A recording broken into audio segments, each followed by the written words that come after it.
Bienvenidos a su canal de la Iglesia Bíblica Bautista Razón para Vivir, con el pastor Jared Suárez.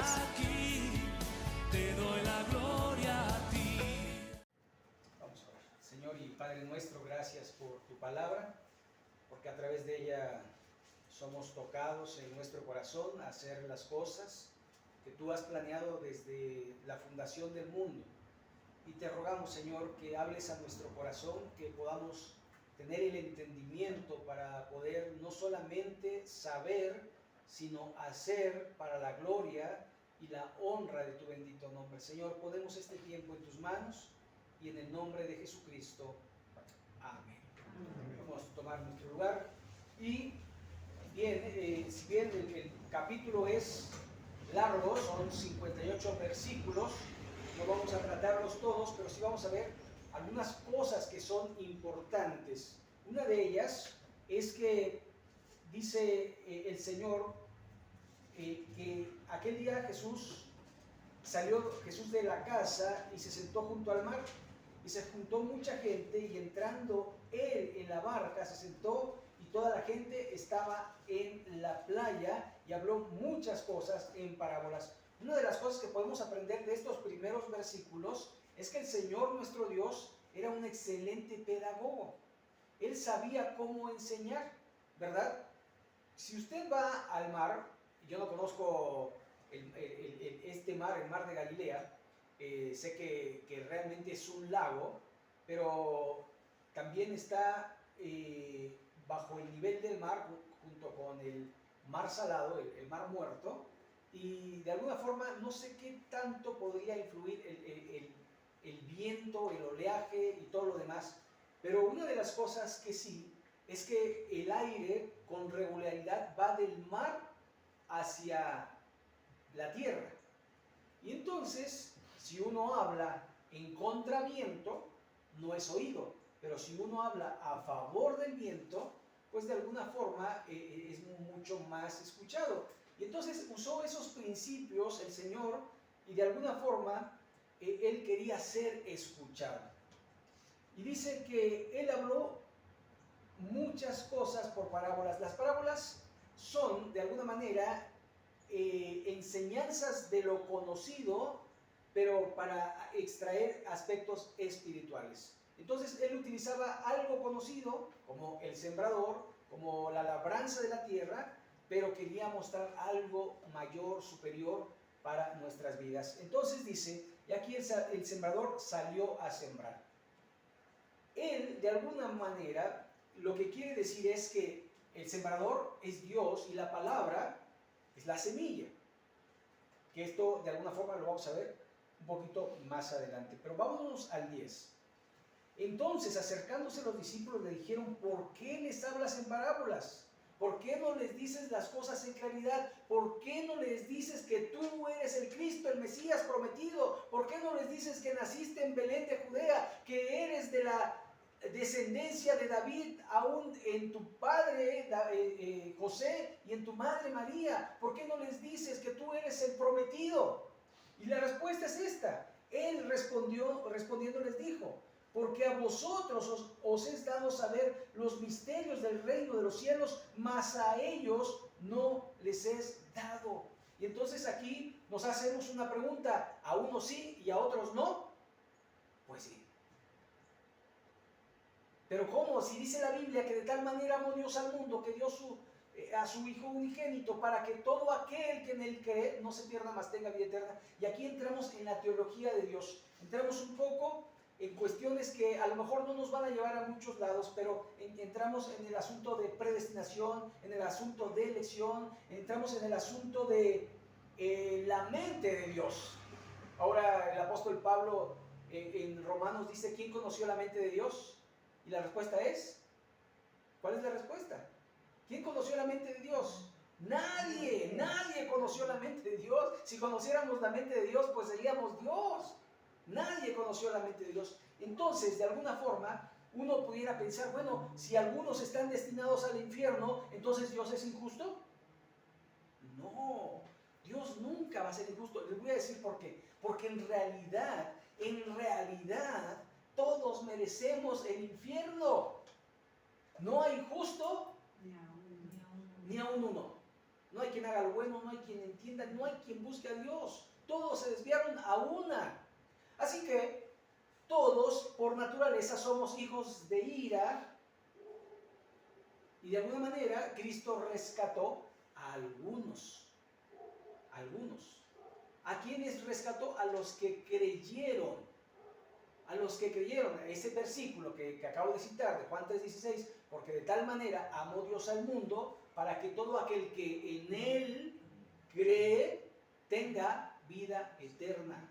Así que Cristo vino a morir por todo el mundo fue salvo, no solamente los que creen. A lo suyo vino, los suyos no le recibieron, mas a todos los que le recibieron, a los que creen en su nombre, les dio potestad de ser hechos hijos de Dios. ¿Quiénes son hijos de Dios? Los que creen y los que reciben a Cristo en su corazón. Nada más. Entonces, el Señor, porque es omnisciente, es decir, sabe todo, sabía que a los que les estaba hablando no iban a creer. Por esa razón les dice: porque a vosotros os es dado a saber los misterios del reino de los cielos, mas a ellos no les es dado. ¿Por qué? Porque no iban a creer. Porque a cualquiera que tiene se le dará y tendrá más, pero el que no tiene, aún lo que tiene le será quitado. Ahora, aquí regularmente pensamos en aspectos materiales, ¿sí o no? Cuando dice el que tiene, y luego pensamos en cuestiones materiales, pensamos en la despensa, en la casa, en el terreno, lo que sea, pero no. Si vamos al contexto anterior, ¿de qué está hablando? De la palabra de Dios. El sembrador salió a sembrar ¿qué? La palabra. Entonces está hablando de la palabra de Dios, y si las personas tienen algo de la palabra de Dios, les será quitada y no la entenderán. ¿Sabe? Yo realmente he hablado con muchas personas que me dicen: he leído la Biblia y no la entiendo, no la entiendo. Y seguramente ustedes también, seguramente ustedes han conocido a personas que dicen: ¿quién entiende ese libro? O no es para todos, no te metas a estudiarlo, no vaya a ser que crees una herejía. Sin embargo, las cosas que dice la Biblia son las que dice. No hay nada que interpretar. Algunos piensan: no, es que es muy difícil. No, lo que pasa es que hay que leerla en contexto de uno u otro capítulo y no sacarla del contexto. Porque, como alguien dice, ¿verdad? Un texto fuera de contexto es para pretexto. Y lo que nosotros entendemos es que la Biblia, de alguna manera, es un conjunto que no se puede separar. Es como una sinfonía, ¿verdad? Ustedes han visto los conciertos, ¿no? Y ahí están separados por grupos, ¿verdad? Y están los de viento, los de cuerdas, están las percusiones y demás. Y usted oye la sinfonía y dice: qué bonito se oye. Pero si por un momento quitaran, porque a usted no le gustan los tamborazos, ¿verdad? Y si los quitaran, ¿cómo se oiría? Ya no se oiría igual, porque le quitaron parte de la esencia de lo que es. De igual manera, cuando uno saca el texto y dice: esto es lo que dice, cuando en realidad dice lo que dice, porque si la Biblia dice que es amarillo, ¿de qué color es? Amarillo. Amarillo. No hay otro color.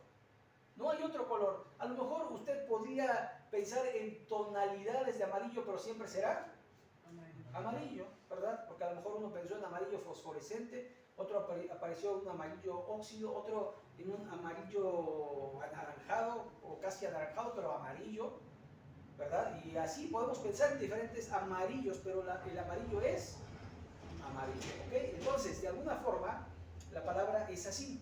La palabra es quitada. Y si la palabra es quitada, entonces entendemos menos. Entendemos menos. ¿Sabe? Si usted tiene la costumbre de leer la Biblia anualmente, usted cada año va a decir: esto no lo había entendido. Ah, este no lo había visto. Ah, esto es nuevo. Y ya le leyó 2, 3 veces y sigue pensando que es nuevo. Porque la Biblia, de alguna manera, no se puede entender toda, o no se puede saber toda, pero al final el Señor siempre va hablando. Verso 13, por eso les hablo en parábolas, porque viendo no ven y oyendo no oyen, ni entienden, de manera que se cumple en ellos la profecía de Isaías que dijo, y esta es la profecía de Isaías 6, 9 y 10, no de oídos oiréis y no entenderéis, y viendo veréis y no percibiréis, porque el corazón de este pueblo se ha engrosado y con los oídos oyen pesadamente y han cerrado sus ojos para que no vean con los ojos y oigan con los oídos y con el corazón entiendan y se conviertan y yo los sane. Pero, dice el 16, bienaventurados vuestros ojos porque ven y vuestros oídos porque oyen, porque de cierto os digo que muchos profetas y justos desearon ver lo que veis y no lo vieron, y oís lo que oís y no lo oyeron. Y creo que entre esos estamos nosotros. La verdad es que nosotros nos hubiera gustado conocer al Señor, aunque sea de lejitos, haberlo visto, ¿verdad? No estar a lo mejor entre los 12, pero por lo menos haber tocado su manto como esa mujer que fue sanada, ¿verdad? A lo mejor nada más nos tiró la mirada, pero suficiente. Sí, tampoco nos hubiera gustado estar en la cruz, ¿verdad? Viéndole cómo le martirizaban. Sin embargo, de alguna forma creo yo que fueron bienaventurados estas personas, pero somos más bienaventurados nosotros, porque el mismo Señor Jesucristo dice, bienaventurados los que no vieron y creyeron. ¿Sabe? De alguna manera nosotros podemos entender a Jesús por la palabra de Dios, pero también por lo que genera en nuestro corazón, porque no somos los mismos, porque Él nos está cambiando, porque Él nos está transformando, como dice Filipenses 1:6, estando persuadido de esto, que el que comenzó en vosotros la buena obra, la perfeccionará hasta el día de Jesucristo. Entonces nosotros de alguna manera necesitamos saber que Dios sigue obrando. Ahora, verso 18, la explicación de la parábola del sembrador. Oí pues vosotros la parábola del sembrador. Cuando alguno oye la palabra del reino y no la entiende, viene el malo y arrebata lo que fue sembrado en su corazón. Este es el que fue sembrado junto al camino. Y lo que está diciendo es que no todos entenderán la palabra de Dios, pero no solamente eso, sino que la palabra de Dios será sacada de la mente de la persona por medio de Satanás. ¿Se acuerdan que esa semilla se la comieron las aves? Y aquí dice que la palabra de Dios es quitada. El que fue sembrado en pedregales, este es el que oye la palabra y al momento recibe con gozo, pero no tiene raíz en sí, sino que es de corta duración. Pues al venir la aflicción o la persecución por causa de la palabra, luego tropieza. Y aquí tenemos otro tipo de tierra, otro tipo de corazón, donde no hay profundidad de la palabra. Entonces brota rápidamente y después ¿qué pasa? Vienen los problemas. ¿Sabe? Yo conocí a muchachos que habían sido desheredados por sus padres, que habían sido echados de sus casas por sus padres y que les decían sus papás, te prefiero borracho, mujeriego, drogadicto, lo que sea menos cristiano. Y les daban la opción, regresa a casa sin Cristo y están abiertas de nuevo las puertas, o no regreses y has dejado de ser mi hijo. Y yo le pregunto, ¿qué haría usted? No tiene que contestarlo, ¿verdad? Algunos regresarían, algunos no, o la mayoría no regresaría. Pero al final, a veces somos movidos por la comodidad. Esos son los que están sembrados con poca profundidad sobre las pedregales. Que cuando ven la aflicción, cuando ven la prueba, dicen, no, Señor, mejor así ya no juego, ¿verdad? Nos vemos después. Y se apartan del Evangelio. Hay que soportar las pruebas. Luego dice, verso 22, el que fue sembrado entre espinos, este es el que oye la palabra, pero el afán de este siglo y el engaño de las riquezas ahogan la palabra y se hace infructuosa. O sea, está la plantita, pero no da fruto. No da fruto. Pero vean lo que dice.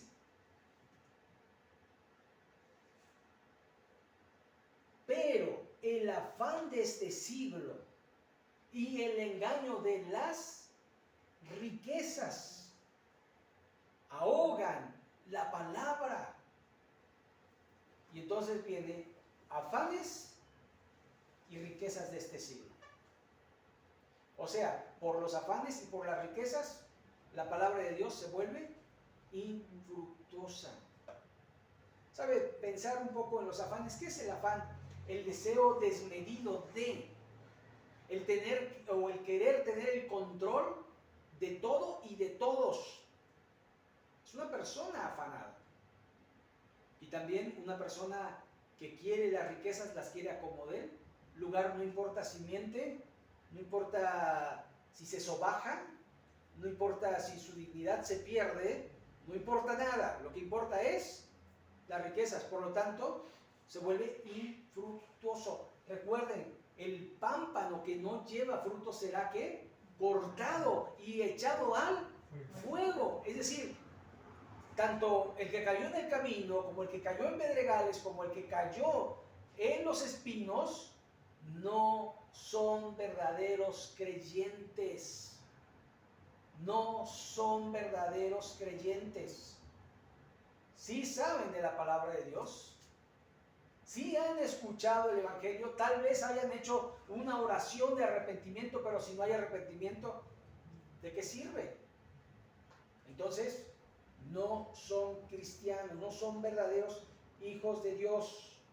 Por eso el verso 23 dice más: el que fue sembrado en buena tierra, este es el que oye y entiende la palabra y da fruto. Y produce a 100, a 70 y a 30 por uno. El Señor Jesucristo dijo: por sus frutos los conoceréis, por sus frutos serán conocidos. Si no hay fruto, ¿sabe? Yo cuando era pequeño iba al rancho de mi abuelo y tenía 2 quintas de árboles frutales. Y yo, cuando iba, muchos de esos árboles tenían fruto. Entonces yo sabía cuál era el aguacate, cuál era la guayaba, cuál era el mango, cuál era la ciruela. Yo sabía. ¿Por qué? ¿Por qué creen que sabía? Porque veía el fruto. Por el fruto lo sabía. Pero en algunas épocas que fui, no daba fruto. Y preguntaba: ¿y este árbol de qué es? Y era el mismo árbol. ¿Sabe? De alguna forma, nosotros somos conocidos no por lo que decimos, sino por los frutos. Ahora, yo quiero decirle que a veces parece que damos fruto. Pero el fruto no es algo que se pueda esconder. Es decir, si usted agarra y trasplanta un arbolito en una maceta, ¿verdad? Y por ejemplo, usted va al mercado y compra un árbol de limones, un arbolito ahí, y lo compra, y tiene sus limoncitos ahí colgados. ¿Usted llega a su casa y sigue teniendo los limones o se quedaron en el mercado? Los lleva donde quiera que va, ¿cierto o no? Los lleva donde quiera que va porque es un árbol que da fruto. Lo mismo nosotros que somos cristianos, donde quiera que vamos, damos fruto. Somos cristianos donde quiera que vamos, pues. No es que en algunos lugares, aquí sí puedo decir groserías, aquí sí puedo decir chistes verdes, aquí sí puedo chismear. En la iglesia no, porque en la iglesia es para adorar y glorificar el nombre de Dios, y pongo mi carita, ¿verdad?, para la iglesia. Tengo carita de iglesia, carita de casa, carita de calle, carita de todo. Y esto no debe ser, porque o somos o no somos, porque usted no puede quitar el fruto de su vida si usted es un verdadero cristiano. ¿Y sabe dónde cuesta más trabajo ser cristiano? En casa. En casa es donde verdaderamente cuesta ser más cristiano, porque es donde hay más choque, donde hay más fricción, donde hay más problemas, donde uno reacciona. ¿verdad? A lo mejor a los hermanos uno no les diría, estése quieto, pero en casa sí lo decimos, ¿cierto o no? En casa tenemos como que la libertad de gritar, la libertad de mandar, la libertad de hacer esto. Y en la iglesia, ¿por qué no lo hacemos? Porque pensamos en el qué dirán los hermanos si yo los corrijo de esa manera. Y este es el problema que tenemos nosotros, que tratamos de alguna manera de pensar que podemos ser de distintas formas dependiendo del lugar donde estemos, como los camaleones, se mimetizan, ¿verdad? Si está verde, ahí están los verdecitos, si está amarillo, están amarillitos, y ahí van cambiando de color según las circunstancias. Los cristianos no. Los cristianos no deberíamos. Deberíamos ser cristianos 24 horas al día, los 365 días del año. Y también en el año bisiesto, ¿verdad? Cuando tiene 366. Ahí deberíamos de ser cristianos todo el tiempo. Pero ¿qué pasa? Se nos olvida o no creemos. ¿Ok? Entonces necesitamos de alguna manera pensar en ello. Y aquí es donde viene lo otro. Verso 24. Le refirió otra parábola diciendo: el reino de los cielos es semejante a un hombre que sembró buena semilla en su campo. Pero mientras dormían los hombres, vino su enemigo y sembró cizaña entre el trigo y se fue.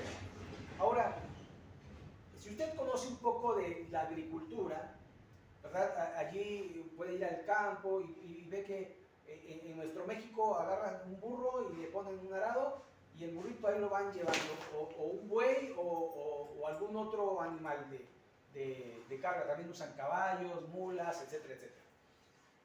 Algunos con tractor, ¿verdad? También con tractores se ara la tierra. Y hacen los surcos de la tierra. Esto hace que la tierra se ablande y se van haciendo los surcos, y después llega una persona y con una vara hace el hoyito, tira la semilla, tapa y así, ¿no? Ese es, digamos, el tradicional. Entonces, si usted siembra una clase de semilla y en la noche usted que duerme, porque además acabó cansado del trajín de la siembra, ahora usted agarra y se duerme y llega otro y le pone otra semilla y van a crecer juntas. Y eso pasa muchas veces. De hecho, hace poquito me pasó. Sembré unos chiles y salió pasto. Y no me esperé que el chile agarrara la plantita bien, sino que agarré y arranqué el pasto. ¿Y qué cree? Se arrancó la plantita de chile. Y dije, uy, bueno, no había leído Mateo capítulo 13. Hay que esperar que crezca la planta, ¿no? Bueno, entonces esto se puede dar. Después, verso 25. Pero mientras dormían los hombres, vino su enemigo y sembró cizaña entre el trigo y se fue. Y cuando salió la hierba y dio fruto, entonces apareció también la cizaña. Y entonces, ¿verdad? Pasaron por lo menos unas 4 semanas y ya estaban las plantitas. Pero de repente los que sembraron vieron plantas dobles, ¿no? Porque dijeron, ¿qué pasó acá? Si había un espacio entre planta y planta. Y entonces vinieron los siervos del padre de familia y le dijeron: Señor, ¿no sembraste buena semilla en tu campo? ¿De dónde pues tienes cizaña? Él dijo: un enemigo ha hecho esto. Y los siervos dijeron: ¿Quieres pues que vayamos y la arranquemos? Y él les dijo: no sea que al arrancar la cizaña arranquen también con ella el trigo. ¿Ya ven? Verso 29. Él les dijo: no sea que al arrancar la cizaña arranquéis también con ella el trigo. Dejad crecer juntamente lo uno y lo otro hasta la siega, y el tiempo de la siega yo diré a los segadores: recoged primero la cizaña y atadla en manojos para quemarla, pero recoged el trigo en mi granero. ¿Ok? Y entonces lo que está diciendo es que hay dos clases de semilla: una buena semilla y cizaña, una mala semilla. La semilla, ¿se acuerdan que es la palabra de Dios? La buena semilla. Entonces la mala semilla es la palabra del diablo. Así que el diablo también siembra malos pensamientos. Él también va a sembrar.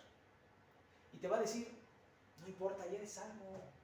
Si ya eres salvo, no necesitas otra cosa. Puedes hacer lo que quieras. Puedes pecar, ya eres salvo. Y te puede engañar, haciéndote creer que eres salvo sin serlo.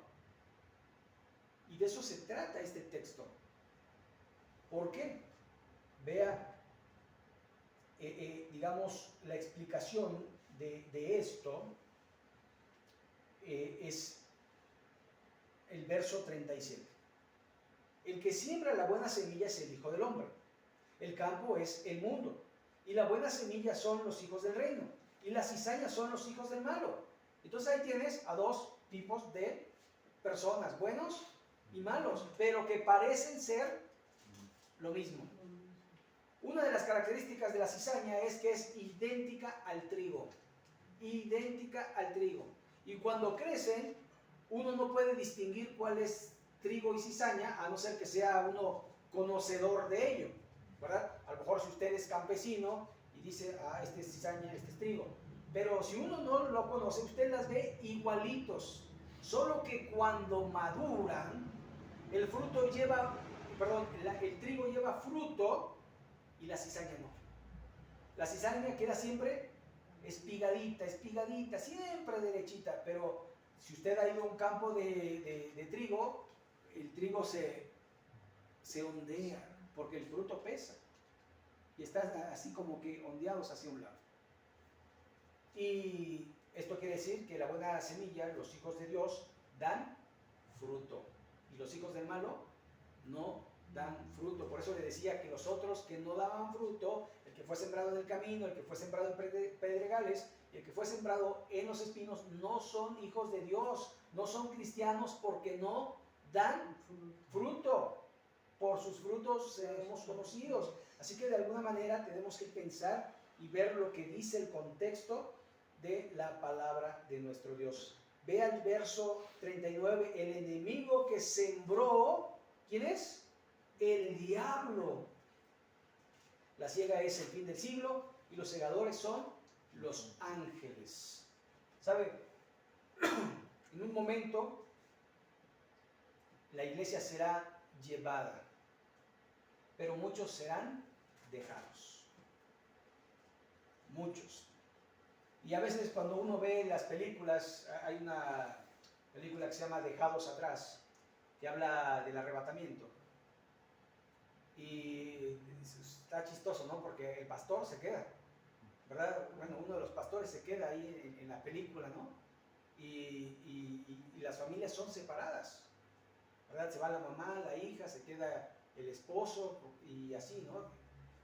Y de alguna forma tiene que ver que algunos que van a la iglesia piensan que son, pero no son. Porque no pensar o pensar que soy no me hace. Es como en nuestros días con estas filosofías tan ridículas que hay, ¿verdad? Si yo pienso que soy un panda, ¿verdad que no? ¿Verdad? Pero la gente dice, no, es como te percibas. Si te percibes hombre, eres hombre. Si te percibes mujer, eres mujer. Si te percibes sin género, pues eres, ¿verdad? Quién sabe qué tanto hay, tantas cosas que se han inventado, ¿verdad? Pero al final no es lo que yo piense, es lo que dice Dios en su bendita palabra. Eso tenemos que reconocerlo diariamente y hacernos una pregunta: ¿por qué no? ¿Soy cristiano? ¿Soy hijo de Dios? ¿Y cómo lo sé? Por mis frutos. ¿Doy frutos de verdadero arrepentimiento? Lo veíamos en el devocional de la semana con Juan el Bautista. ¿Qué les decía a la multitud? Serpientes, arrepiéntanse. ¿Y qué le decían, verdad? ¿Qué tenemos que hacer? Mostrar frutos de verdadero arrepentimiento. Y los publicanos le preguntaban, ¿qué tenemos que hacer? Pues no cobres de más. Y los soldados, no seas abusivo. Y demás, ¿no? Entonces, de alguna forma, uno tiene que entender y saber que nuestros frutos reflejan lo que hay en nuestro corazón. Tal piensa el hombre en su corazón, tal es él. Entonces necesitamos estar siempre pensando si verdaderamente somos cristianos, porque podríamos ser cizaña. Podríamos ser cizaña. No, pero es que a mí me han llevado de chiquito a la iglesia, ¿verdad? Yo nací en la iglesia, pero eso no te salva. Pero es que toda mi familia ha sido cristiana, pero eso no te salva. Pero es que yo no falto a la congregación, pues la asistencia no te salva. El que te salva es Jesús y la transformación en tu corazón, el arrepentimiento. Si no te arrepientes, ¿y sabe qué es el arrepentimiento? Yo sé que sabe, pero el arrepentimiento es cambio de dirección. Es voy en el camino errado. Cuando usted va al médico porque se siente mal, o usted no va de gratis, o algunas personas sí van de gratis, pero usted va al médico porque usted se siente mal. Y le dice, doctor, me duele aquí, me duele allá, ¿cierto o no? Y el doctor le da un diagnóstico, le dice, no, lo que usted tiene es pues una infección. Y agarra y le receta antibiótico para la infección. Y usted llega a su casa con la receta, o a lo mejor compró las medicinas, pero si no la toma, ¿sirve de algo? ¿Sirve de algo saber que soy enojón? ¿Sirve de algo saber que soy lascivo, o que soy mentiroso, o que soy... ¿Sirve de algo? Si no hay cambio, no sirve de nada. Si yo sé que soy una persona que tengo que cambiar y no cambio, ¿qué soy? Es un necio. Porque el que sabe hacer lo bueno y no lo hace, le es pecado. Entonces, si yo sé que tengo que cambiar, lo lógico, lo natural es cambiar. Cambiar. ¿Sabe? Yo siempre se los digo, si ustedes me hubieran conocido a la edad de Jesús, no darían un peso por mí. No se la creerían, la verdad. Pero yo pienso que Dios me ha cambiado. Y no me ha cambiado lo que yo quisiera o lo que debería tal vez. Quizás tenga que cambiar más. No quizás. Tengo que cambiar más. Y tengo que esforzarme cada día a vivir la vida cristiana.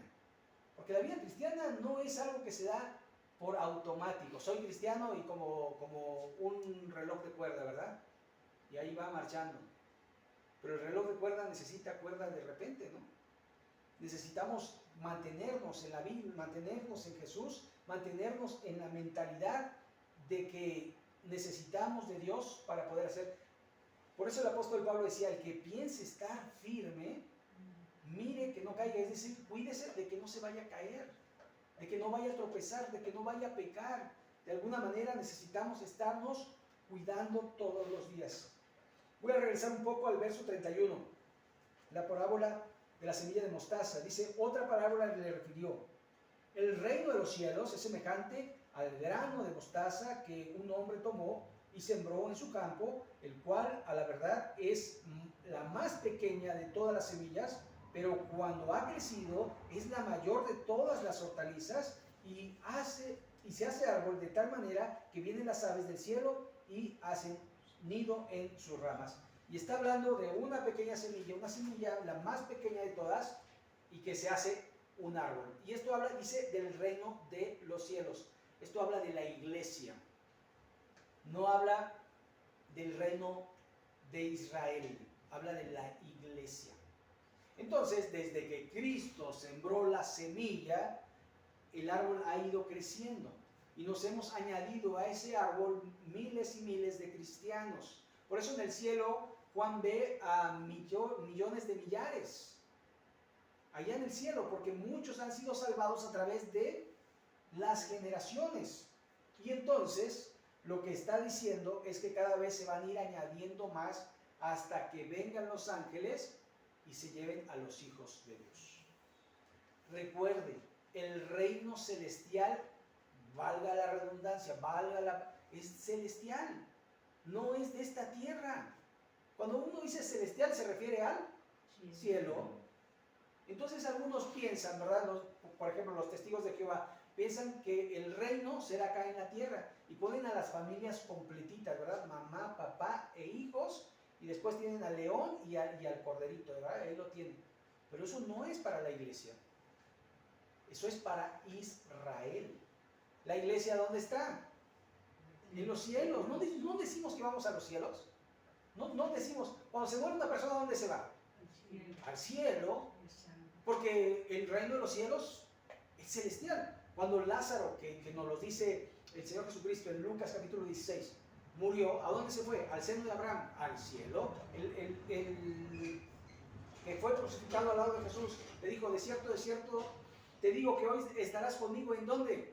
En el cielo, en el paraíso, ¿verdad? El cielo es celestial, porque hay dos reinos, el reino de los cielos y el reino prometido a David, el reino terrenal, que se refiere en la profecía al reino milenial, donde Cristo gobierna la tierra durante 1000 años.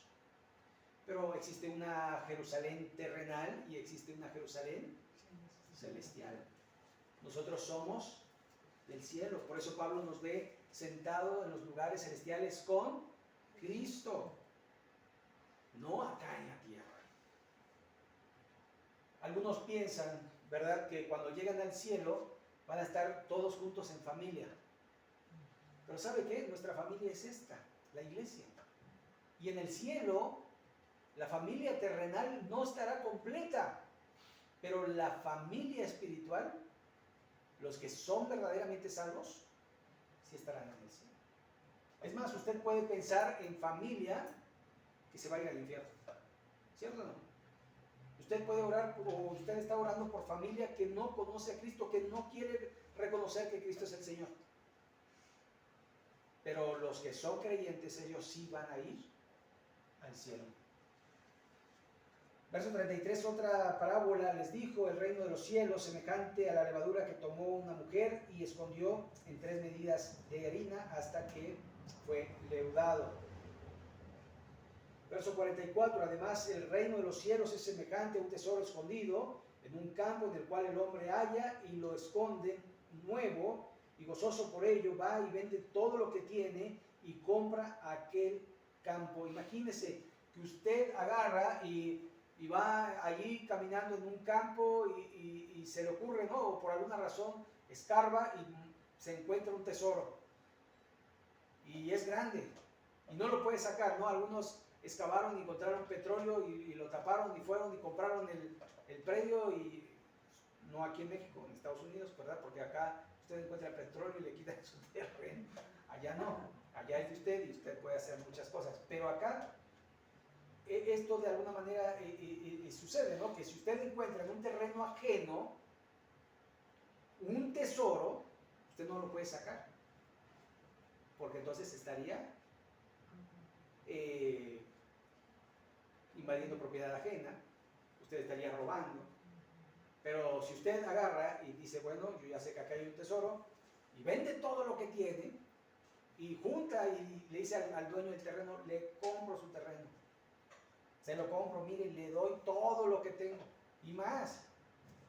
Y el otro dice, sí, se lo vendo. Usted puede ir y desenterrar ese tesoro y es suyo. Y a eso se refiere el reino de los cielos. Es verdaderamente tan valioso que vale la pena vender todo lo que uno tiene, deshacerse de lo que uno tiene para ir al reino de los cielos. Verso 45, también el reino de los cielos es semejante a un mercader que busca buenas perlas, que habiendo hallado una perla preciosa, fue y vendió todo lo que tenía y la compró. ¿Saben cuál es la razón? Porque es un mercader de haber comprado la perla preciosa. No es para quedársela, es porque esto es como una garantía de precio. En cualquier circunstancia, él tiene una perla de gran precio, puede sacarlo de cualquier apuro. Verso 47, asimismo el reino de los cielos es semejante a una red que echada en el mar recoge toda clase de peces, y una vez llena la saca a la orilla, y sentados recogen lo bueno en cestas y lo malo echan fuera. Así, el fin del siglo, saldrán los ángeles y apartarán a los malos y entre los justos, y los echarán en el horno de fuego, allí será el lloro y el crujir de dientes. Y ahí está trigo y cizaña, malos y buenos, y en un momento determinado serán apartados los buenos de los malos, unos para la condenación y otros para salvación, unos para el cielo y otros para el infierno. Verso 51, Jesús les dijo: ¿habéis entendido todas estas cosas? ¿Sabe? Yo no sé, pero a veces pienso que esta pregunta es como cuando usted está en clase y el maestro les dice a todos: ¿entendieron? Y todos dicen: sí, maestro, ¿verdad? Pero en realidad, ¿qué fue lo que dijo el maestro? O sí entendí, pero tengo alguna duda. Y lo que está diciendo es: si no entendieron, pregunten. O si entendieron es porque están en el camino correcto. Si no entendimos, es porque de alguna forma no estamos comprendiendo el mensaje de la salvación. Verso 52, Él les dijo: por eso todo escriba docto en el reino de los cielos es semejante a un padre de familia que saca de su tesoro cosas nuevas y cosas viejas. ¿Saben? Esto pensando en que de alguna forma uno va a desechar ciertas cosas, y a veces de los tesoros no son cosas tan nuevas. Si usted encuentra un tesoro en el mar, no piense que lo echaron el día de ayer, ¿verdad? Sino que tiene sus años, ¿verdad? Son algo viejo, pero no deja por viejo de ser un tesoro, ¿verdad? Entonces, de alguna manera, los tesoros serán siempre tesoros. Verso 53. Aconteció que cuando terminó Jesús estas palabras, se fue de allí, y viniendo a su tierra les enseñaba en la sinagoga de ellos, de tal manera que se maravillaron y decían: ¿dónde tiene esta sabiduría y los milagros? O sea, les gustaba lo que predicaban Jesús, pero por ser Jesús no quisieron escuchar. Porque el verso 55 dice: ¿no es este el hijo del carpintero? O sea, como si fuera pecado ser carpintero. No, no era pecado ser carpintero. El hecho es de que como este carpintero nos está enseñando todas estas cosas, y este poder, ¿de dónde lo tiene? Y después dice el verso 55: ¿no están sus hermanos con nosotros? ¿De dónde pues tiene todas estas cosas? Y el verso 55 dice: ¿no es este el hijo del carpintero? ¿No se llama su madre María? Y sus hermanos Jacobo, José, Simón y Judas. ¿Sabe? Tenía hermanos Jesús. Tenía hermanos Jesús. Y no era un pecado tener hermanos. Él sí no había nacido por intervención humana, sino por intervención divina. Su nacimiento había sido virginal, pero tenía hermanos en la carne. Y aquí están los nombres: Jacobo, José, Simón y Judas. Y este Jacobo es el que escribe la epístola de Santiago.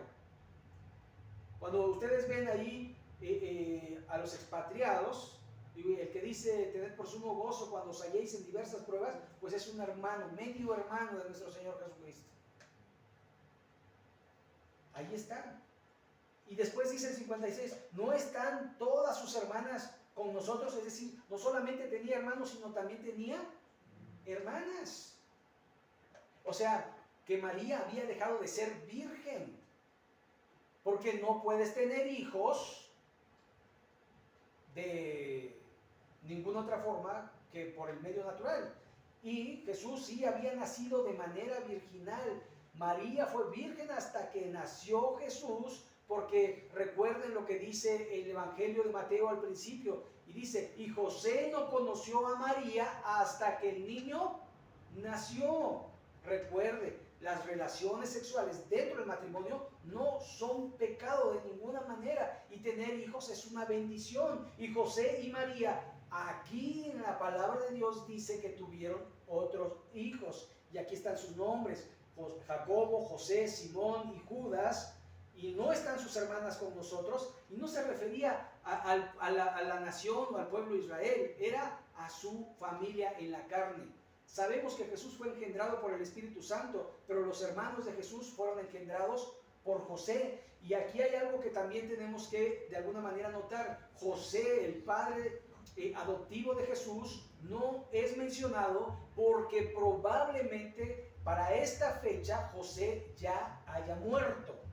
Así que María era viuda y todos los demás hijos pues eran huérfanos de padre.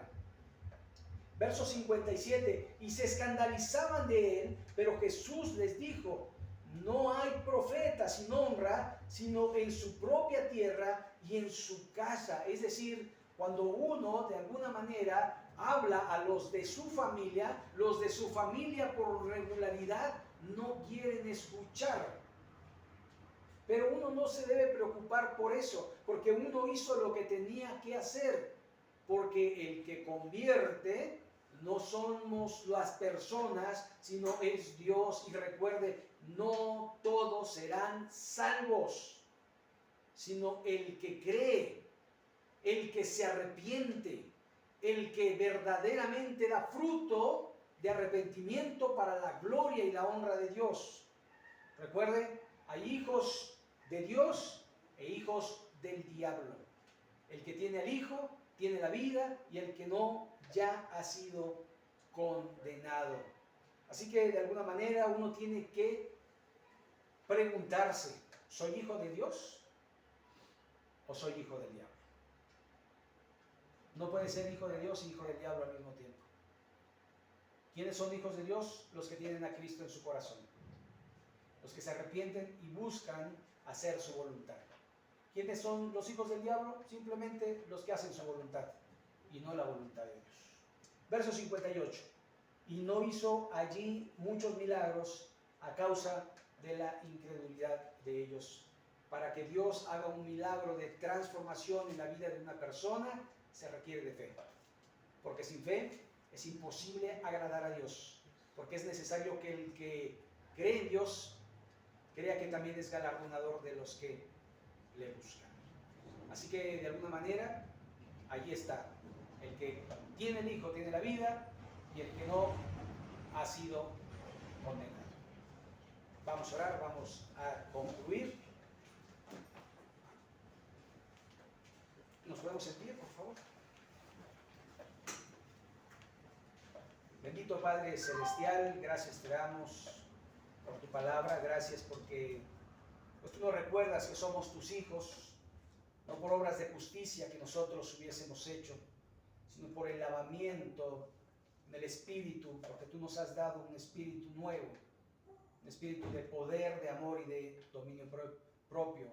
Señor, te rogamos que nos ayudes a crecer en tu gracia, en tu conocimiento, que podamos dar fruto y que podamos ser las mismas personas donde quiera que vayamos.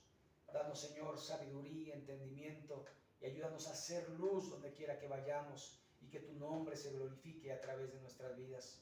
Bendito Señor, gracias por mis hermanos aquí presentes. Bendice su semana laboral, bendice sus vidas, sus familias, todo lo que hagan, que sea para la gloria y la honra tuya, y que tú des el fruto, que tú des la provisión, que tú des la sanidad que cada uno de nosotros necesita.